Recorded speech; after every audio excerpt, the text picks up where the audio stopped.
All right, so we have Module 2, Day 4, begin at using our equations for one-dimensional motion on page 47 and stop before experiment 2.1 on page 52. Complete on your own questions 2.4, 2.5, and 2.6. By now you've learned 5 powerful equations that can go a long way in describing types of one-dimensional motion. These 5 equations are summarized right here. 1, 2, 3, 4, and 5. If you can understand and use these equations, then you can analyze many kinds of one-dimensional motion. I say many kinds because these equations do have their limits. Consider, for example, the last one, equation 2.19, that one. We derived this equation by using a velocity versus time graph. What was the shape of the curve in the graph? Well, if you remember, it was a straight line. When a graph has a straight line, what can we say about its slope? The slope is constant. We learned in Module 1 that the slope of a velocity versus time curve is the acceleration. So what does this tell us? Since this equation was derived from a graph which described motion with constant acceleration, the equation is only good in situations where there is constant acceleration. In other words, if a car is continually speeding up and slowing down, then the acceleration is not constant, and equation, this one, 2.19, does us no good. We can only use it under conditions of constant acceleration. And it turns out that this is true for all 3 of the equations that we derived. That, and that, and that. All 3 of these equations are valid only under conditions of constant acceleration. This is an incredibly important fact and one that must be kept in mind. So once again, we have a note here. These 3, this one, and this one, these 3 are only valid when the acceleration is constant. Of course, all problems that we will do in this chapter assume a constant acceleration. It's just good for you to be aware of the limitations of any equation that you're going to use. You've already had some practice using these powerful equations, but the practice was a bit easy. After all, in each on-your-own problem you solved, you knew what equation to use. It was obviously going to be the equation you had just been studying. The real trick being able to use these equations, however, is being able to determine which equation to use. Therefore, I want you to study the next 2 example problems and then solve the on-your-own problems that follow. In each problem, you will have to determine which of the equations to use, making the solution just a little bit more difficult. All right, so let's look at on your own 2.4. If a car can accelerate from rest to a velocity of 60 miles per hour in 10.0 seconds, what is its acceleration? So as always, we have to list what's given. The initial velocity, or V0, is 0 because it tells us if a car can accelerate from rest. So we know that the initial velocity is 0. And then it tells us to a velocity of 60.0 miles per hour. We know that is our V. So our velocity is 60.0 miles per hour in 10 seconds. So we know that's our time. Now, as I'm writing all that down, you can see I had a red flag here. We have seconds and we have hours. So at some point, we're going to have to convert seconds to hours or hours to seconds, but it pretty much makes more sense to do seconds for hours. And what is it that we're trying to find? What is our unknown? It's asking us, what is its acceleration? So our acceleration is what's unknown. So let's quickly do our conversion. We have 10 seconds. Then we have 60 seconds in a minute. So then our seconds cancel out. Then we have 60 minutes in an hour. So then our minutes cancel out. And we're left with 0.0027777 ... All right, I went ahead and just crossed that right out because we have to pay attention of our significant figures. We can only have 3 significant figures because I have 1, 2, and 3 here. This is a constant. This would be as many, you can take this as far out as you want for significant figures because it's a definition. 1 minute is 60 seconds and 60 minutes is 1 hour. So these will never limit us in terms of significant figures. So our answer has to be 3 significant figures. So we get 0.00278 hours. So that is our new time converted. All right, so now we have to figure out, we have our time, we have our velocity, we have our initial velocity. We have to figure out what equation we're going to use. I've decided we should use this one. V equals V naught plus AT. So we need to solve for A. So let's rearrange it to solve for A. So we're going to subtract V naught from both sides, and then we're going to divide by T. So here we go. The acceleration is V minus V naught over T. When you substitute all of our given information into the formula, you get 60.0 miles per hour minus 0 over 0.00278 hours. And we get 21,582.7338. Once again, we know that's way too many significant figures, so we just have to look at what we have. 60 miles per hour has 3 significant figures, and our 0.00278 has 3 significant figures also. So our number is going to have 3 significant figures. So this is 2.16 times 10 to the 4th miles per hour. So what does that tell us? It tells us that the car has an acceleration of 2.16 times 10 to the 4th miles per hour squared. All right. The next, on your own, in order to take off, a certain plane needs to start from rest and achieve a velocity of 1.50 times 10 to the 2nd miles per hour before it reaches the end of a runway. If the plane's acceleration is 2.00 times 10 to the 4th miles per hour squared, what is the minimum length needed for a runway? So let's look at the next sheet. All right, I went ahead and drew the runway, the length of the runway. So that's what we're trying to solve for.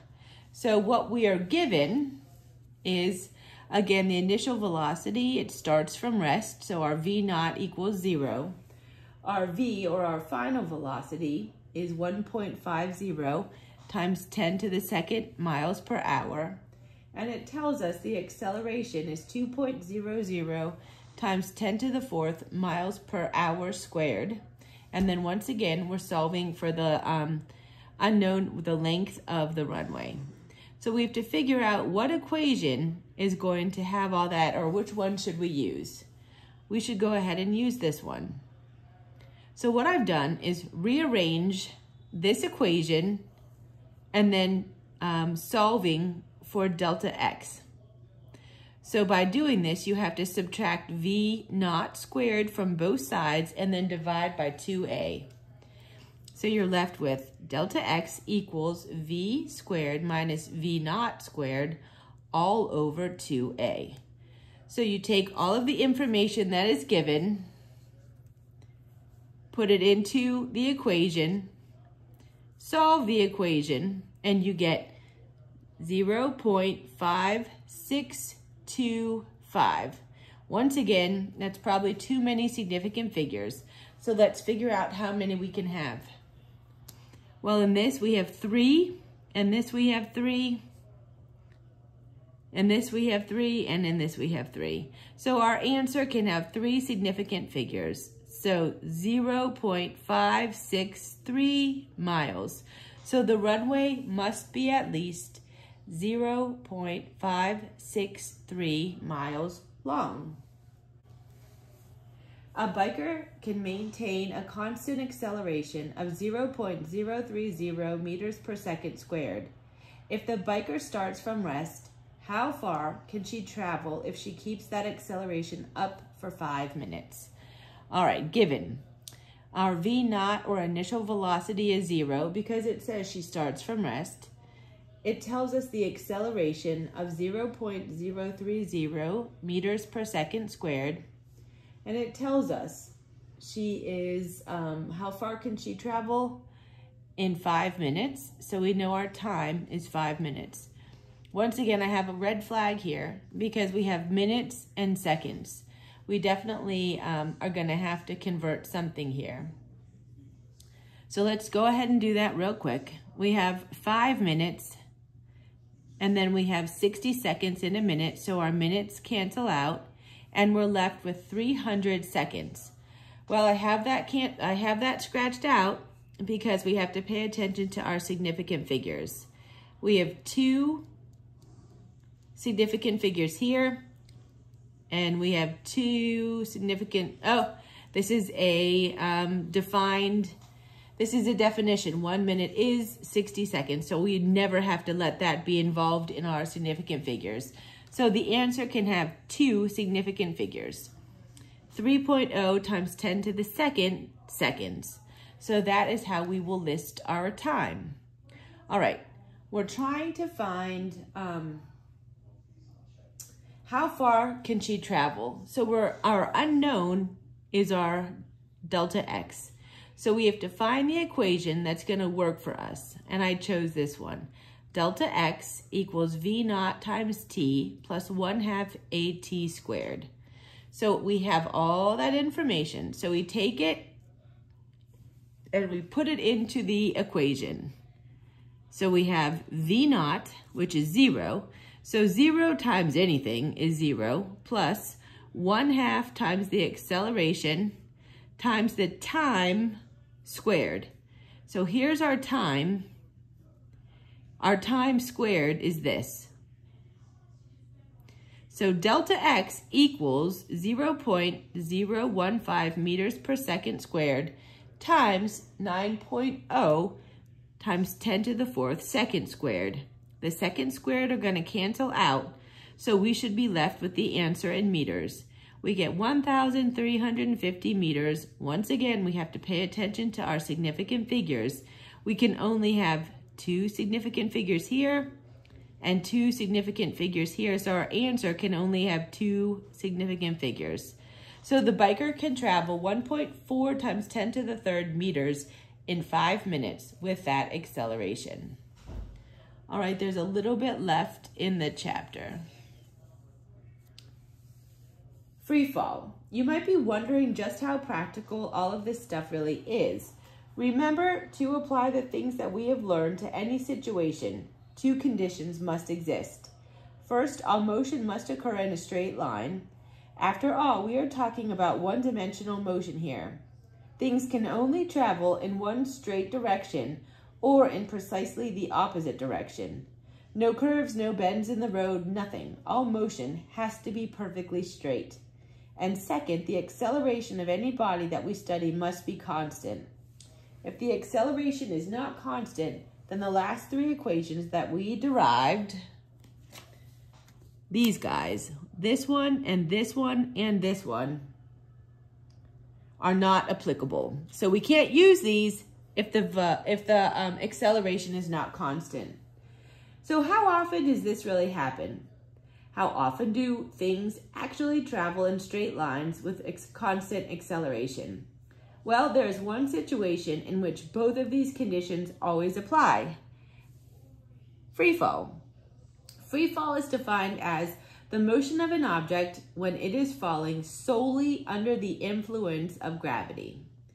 If you hold a ball high in the air and then let it go, from the time it leaves your hand to the time it hits the floor, we say that it is experiencing free fall.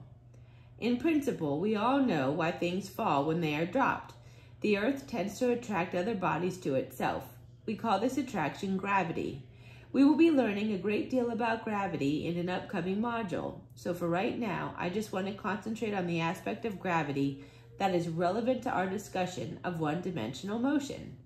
When an object is falling near the surface of the earth, it is accelerating straight down at a constant acceleration of 9.8 meters per second squared, which is also equal to 32 feet per second squared. This is an important fact. Objects falling near the surface of the Earth experience a constant acceleration of 9.8 meters per second squared or 32 feet per second squared straight down. This value, and this value is called acceleration due to gravity, and it is often given the abbreviation of g. Thus, you will often see physics books say g equals 9.8 meters per second squared. Let's talk a little bit about figure 2.1, a tennis ball. In this composite picture, a tennis ball is being dropped by a man standing on a ladder. The image of the tennis ball is shown at several equal time intervals during the fall. Notice that in each time interval, the ball travels farther than it did in the previous interval. So it traveled from here to here, and then from here to here. So this is definitely more than this, and this is a greater distance. This greater distance, and this greater distance. Why is that? Well, remember that while the ball was in free fall, it experienced a constant acceleration. Think about what that means. The tennis ball starts out with 0 initial velocity. During the first time interval, the acceleration due to gravity increases the velocity. Thus, the ball begins to move. However, it cannot move very far, as its average velocity during that time interval is fairly small. During the second time interval, the tennis ball already has some velocity, and the acceleration due to gravity adds even more. As a result, the average velocity of the ball was much higher during that second time interval. During the third time interval, the ball starts out with even more velocity, and the acceleration adds still more to the velocity. This continues until the ball hits the floor. If the velocity were constant during free fall, the ball would travel the same distance in each time interval. However, the acceleration is constant in free fall, so the ball travels farther during each successive time interval. So do you see how this relates to our one-dimensional motion discussion? If the acceleration is straight down, the object will most likely move in a straight line. Since the acceleration has a fixed value, it is constant. Thus, both conditions necessary for one-dimensional motion equations are satisfied. You may also want to know what near the surface means. Well, as we learn later, the acceleration due to gravity changes as the distance from the Earth changes. However, as long as the object in question is near the surface of the Earth, the acceleration due to gravity is constant 9.8 meters per second squared. When a physicist says near the surface of the Earth, she generally means the object cannot be more than a few kilometers above the ground. At an altitude of roughly 40 kilometers, for example, the acceleration due to gravity is only about 1% lower than the acceleration due to gravity at sea level. And since most of us do not often find ourselves higher than a few kilometers above sea level, it is safe to assume that for our everyday experiences, the acceleration due to gravity is 9.8 meters per second squared. Now, before we actually see how we can use our one-dimensional motion equations to analyze free fall, I need to point something out. Notice that I did not mention anything about the nature of the object when I indicated the value for the acceleration due to gravity. This is because the acceleration due to gravity is completely independent of the nature of the object that is falling, as long as the object has mass. This is another important fact. The acceleration due to gravity is independent of the nature of the object experiencing free fall, as long as the object has mass. In other words, all objects, regardless of their shape, size, or composition, experience the same acceleration due to gravity, 9.8 meters per second squared. This fact goes against everyday experience, so it requires a bit more discussion. Suppose you hold a rock in one hand and a feather in the other. Suppose further that you let them go at precisely the same time.